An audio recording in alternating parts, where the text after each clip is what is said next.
ومن يعمل سوءا أو يظلم نفسه ثم يستغفر الله يجد الله غفورا رحيما আল্লাহ আলামিন বলেন, যে নিজের উপরে জুলুম করেছো, যে কোনো গুনাহ করে ফেলেছো, ছুটে এসে যদি বলো রব্বা মাফ করে দেন, কথা দিলাম আমাকে গফুর রহিম পাবা। আর বাংলা নিতে তো এটা কি সুন্দর করে রব্বে কারীম ওয়ামান ইয়ামাল আবার সুআন নাকারা বলেছেন, মারফা বলেন সুআন, যত ধরনের গুনাহ আছে জীবনে সব তুমি করে ফেলেছো। ওয়ামান ইয়ামাল সুআন, হাজারো গুনাহ করেছো, লাখো গুনাহ করেছো, আও ইয়াজলিম নাফসা, নিজের উপরে কোটি কোটি জুলুম করে ফেলেছো, সুম্মা ইস্তাগফিরুল্লাহ, ছুটে এসে যদি বলো আস্তাগফিরুল্লাহ আস্তাগফিরুল্লাহ আস্তাগফিরুল্লাহ আস্তাগফিরুল্লাহ আস্তাগফিরুল্লাহ আস্তাগফিরুল্লাহ ইয়াজিদিল্লাহ গফুরুর রহিমা, আমি রব্বুল আলামিনকে তুমি তোমার সামনে পাবা, গফুরুর রহিম হিসেবে পাবা। এজন্য লা তাকনাতু মির রাহমাতিল্লাহ ইন্নাল্লাহ ইয়াগফিরুয যুনুবা জামিআ ইন্নাহু হুয়াল গফুরুর রহিম। রব্বুল আলামিন যেন বলেন আমার তিনটা নাম আছে, একটা নাম হলো গাফির, আরেকটা নাম হলো গফুর, আরেকটা নাম হলো গফফার। তোমাদেরও তিনটা নাম আছে, একটা নাম হলো জালিম, আরেকটা নাম হলো জালুম, আরেকটা নাম হলো জাল্লাম। মুমিনিন তিন ভাগে বিভক্ত, জালিম, জালুম, জাল্লাম। বলেন জালিম, জালুম, জাল্লাম। আরেক দল হলো কাফের, আরেক দল হলো মুনাফিক, আরেক দল হলো মুশরিক। মুশরিক, মুনাফিক, কাফের বাদ দিয়া আমরা যারা এখানে আছি, কারণ নাম হলো জালিম, কারণ নাম হলো জালুম, কারণ নাম হলো কি জাল্লাম। জালিম মানে যার নেকি বেশি গুনাহ কম, এ হলো জালিম। যার গুনাহ বেশি নেকি কম, এ হলো জালুম। যার কোনো নেকি নাই, শুধু ঈমানটা আছে, এটা হলো জাল্লাম। আল্লাহ তাআলা বলেন, তুমি যদি জালিম হও ঘাবড়াবার কোনো কারণ নাই, আমি গাফির। তুমি যদি জালুম হও ঘাবড়াবার কোনো কারণ নাই, আমি গফুর। তুমি যদি জাল্লাম হও ঘাবড়াবার কোনো কারণ নাই, আমি গফফার। লা তাকনাতু মির রাহমাতিল্লাহ ইয়া ইবাদিয়াল্লাযীনা আসরাফু আলা আনফুসিহিম। সীমাহীন জুলুম করে ফেলেছো, নামাজ না পড়ে পড়ে জুলুম করে ফেলেছো, রোজা না রেখে না রেখে জুলুম করে ফেলেছো, যাকাত না দিয়ে জুলুম করে ফেলেছো, দুর্নীতি করে করে জুলুম করে ফেলেছো, চুরি করে করে জুলুম করে ফেলেছো।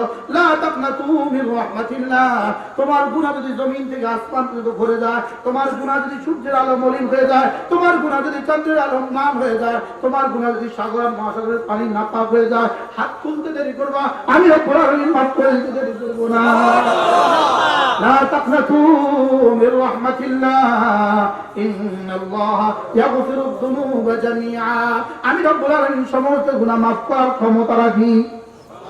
ইয়াগফিরুয যুনুবা জামিআ, আমি সবগুলো গুনাহ মাফ করে দেওয়ার ক্ষমতা রাখি। ইন্নাহু হুয়াল গফুরুর রহিম। আমি নিজে রব্বুল আলামিন নিজেকে নিজে নাম দেখে দিয়েছি, আমার নাম গফুর, আমার নাম রহিম। আল্লাহ যেন রব্বুল আলামিন হাত ছাড়িয়ে দিয়ে রাখে, ইয়া আতুবু ইলাল্লাহি জামিআ আইয়ুহাল মুমিনুন লাআল্লাকুম তুফলিহুন। রব্বুল আলামিন বলেন, আসো আসো আসো আসো আসো আসো আসো আসো আসো, তওবা করো তওবা করো, আমি তোমাদের করোনা মুক্ত করে দিব, তোমার দেশ থেকে করোনা হটায়া দিব। লাআল্লাকুম তুফলিহুন।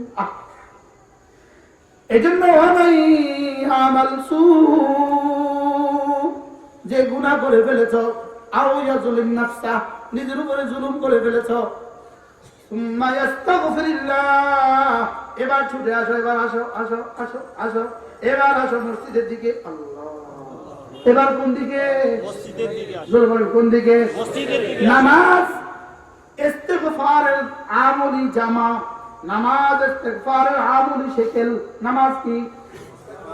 আস্তাগফিরুল্লাহ, এটা হলো ইস্তিগফারের শব্দ, আর নামাজ হলো ইস্তিগফারের আমলি জামা। সুবহানাল্লাহ। নামাজ ইস্তিগফারের কর্ম। নামাজ কি? আর আস্তাগফিরুল্লাহ ইস্তিগফারের কি? বুঝে না শব্দ। আস্তাগফিরুল্লাহ এটা কি? ইস্তিগফারের শব্দ। আর নামাজ কি? কর্মে ইস্তেগফার, নামাজ কর্মে ইস্তেগফার, আস্তাগফিরুল্লাহ শব্দে ইস্তেগফার। আস্তাগফিরুল্লাহ ইস্তেগফার নয়, এটা হলো ইস্তেগফারের শব্দ। যেমন চা চা নয়, চা হলো চায়ের শব্দ। চা কি? শরবত কি? শরবতের শব্দ। শরবতের শব্দ। আচ্ছা, শরবত শরবত শরবত কয়বার বললে মিষ্টি লাগবে? একবার না। চা চা চা কয়বার বললে শরীর প্রাণবন্ত হবে? চা যেমন চায়ের শব্দ, আস্তাগফিরুল্লাহ এটা হলো ইস্তেগফারের শব্দ। ইস্তেগফারের মূল হলো নামাজ, ইস্তেগফারের মূল শেকেল। এজন্যই নামাজ পড়তে তুমি বের হবা। মান তাওয়াজ্জা ওযুন হাসানান, ঘরে গিয়ে সুন্দর করে ওযু করবা, এরপরে মসজিদের দিকে রওনা দিবা। শুরু হয়ে গেছে ইস্তেগফারের কর্ম, মাফির কর্ম শুরু হয়ে গেছে। প্রথম কদম দেওয়ার সঙ্গে সঙ্গে একটা গুনাহ মাফ, দ্বিতীয় কদম দেওয়ার সঙ্গে সঙ্গে একটা নেকি লিখা হয়ে গেল। আবার কদম দিলা, আবার গুনাহ মাফ, আবার কদম দিলা, নেকি লিখা হয়ে গেল। আবার দিলা, আবার দিলা, আবার দিলা, আবার দিলা, আবার দিলা। মসজিদে যাবা, শুধু মাফ, শুধু মাফ, শুধু মাফ, শুধু মাফ। এখান থেকে বঞ্চিত করার জন্যই মসজিদে লকডাউন। গবেষণা লব্ধ কথা, ওরা 1000 বছর ধরে গবেষণা করেছে, 1000 বছর ধরে গবেষণা করছে। ডেলি কতবার ইস্তেগফার? আর কর্মে ফজর নামাজ জামাতের সাথে, জোহরের জামাতের সাথে, মধ্যখানে সব গুনাহ মাফ। এবার আসর জামাতের সাথে মধ্যখানের গুনাহ মাফ, আর মাগরিব জামাতের সাথে মধ্যখানের গুনাহ মাফ, এশা জামাতের সাথে মধ্যখানের গুনাহ মাফ, ফজর জামাতের সাথে মধ্যখানের গুনাহ মাফ। আচ্ছা, এই মাফ হইতে হইতে জুমা, কিছু ছুটি ফুটি যদি থেকে থাকে, জুমা তো জুমা মাফ। এবার যেতে যেতে রমাদান, রমজান টু রমজান মাফ। যেতে যেতে ওমরা, উমরা টু উমরা মাফ।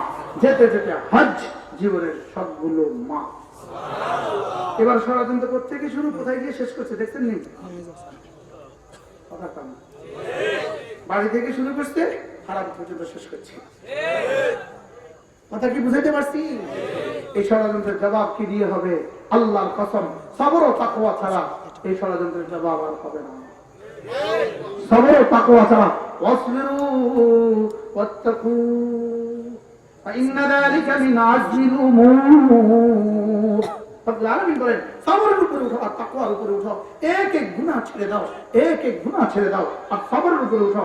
ইনশাআল্লাহ যাও, কথা দিলাম, নবীদের সাথে যে আচরণ আমি করেছি তোমাদের সাথে একই আচরণ করব। আল্লাহ তৌফিক দান। আমিন। কমপক্ষে প্রতিদিন 100 বার সুবহানাল্লাহ, সুবহানাল্লাহ, সুবহানাল্লাহ, সুবহানাল্লাহ। কতবার? 100 বার। 100 বার আলহামদুলিল্লাহ, আলহামদুলিল্লাহ, আলহামদুলিল্লাহ। 100 বার আল্লাহু আকবার, আল্লাহু আকবার, আল্লাহু আকবার, আল্লাহু আকবার। 100 বার লা ইলাহা ইল্লাল্লাহ, লা ইলাহা ইল্লাল্লাহ, লা ইলাহা ইল্লাল্লাহ, মুহাম্মাদুর রাসূলুল্লাহ। 100 বার দেখুন একটা দুরূদ শরীফ, সাল্লাল্লাহু আলাইহি ওয়াসাল্লাম, সাল্লাল্লাহু আলাইহি ওয়াসাল্লাম, সাল্লাল্লাহু আলাইহি ওয়াসাল্লাম। 100 বার আস্তাগফিরুল্লাহ ওয়া আতুবু ইলাইহি, আস্তাগফিরুল্লাহ। আমিন। হ্যাঁ, যদি পারতাম এক এক মজলিসে 1 মাস লাগায় কথা বলতে পারতাম, তাহলে না মজা হতো। হ্যাঁ হ্যাঁ, যদি উম্মতের কলিজা কলিজা দিতে পারতাম। উম্মতের কলিজা অন্তঃসার শূন্য হয়ে গেছে, উম্মতের কলিজা আগুন লাগছে, আগুন লেগে গেছে। উম্মতের কলিজা খরা ধরছে, খরা খরা কি ধরছে? কর উম্মতের কলিজা খরা লাগছে কিনা? কি পরিমাণ খরা লাগছে? ওলামায়ে উম্মতের কলিজায় কি পরিমাণ খরা লাগছে? আমি তো বলি, ছোটবেলায় নুরানি মাদ্রাসায় পড়লেন না, জওয়ান বেলায় তাবলীগে গেলেন না, বুড়ো বেলায় কোনো আল্লাহ ওয়ালাদের কাছে গেলেন না, আর থাকলো কি জীবনে? শুধু পিটাই বেলা বাকি আছে। শুধু কোন বেলা? ভয় হচ্ছে আরেকটা কাশ্মীরের, ভয় হচ্ছে আরেকটা ভারমা। প্রজন্মকে কিসের উপরে রেখে যাবেন? কিসের উপরে রেখে যাবেন? আমাদেরকে ঈমান শূন্য করবে, কোরআন শূন্য করবে, শেষে একটা ধাক্কা দিবে। বুঝে আসছে কিনা বলেন? কে উম্মতের নবজে হাত দিবে, কে উম্মতের শিরায় হাত দিবে? আল্লাহ আমাদের সকলকে বুঝান করেন। আমিন। যদি সুযোগ থাকে মাসে একবার আমরা একটা জিকিরের মজলিস চালু করেছি, যদি সুযোগ থাকে সুধন্যপুর মাদ্রাসা মাসে একবার যোহর থেকে আয়েশা, যদি সুযোগ থাকে নিজের হৃদয়কে বাঁচাবার জন্য, নিজের কলেজার সাহায্যের জন্য সুযোগ হবে আপনাদের? যদি সুযোগ হয়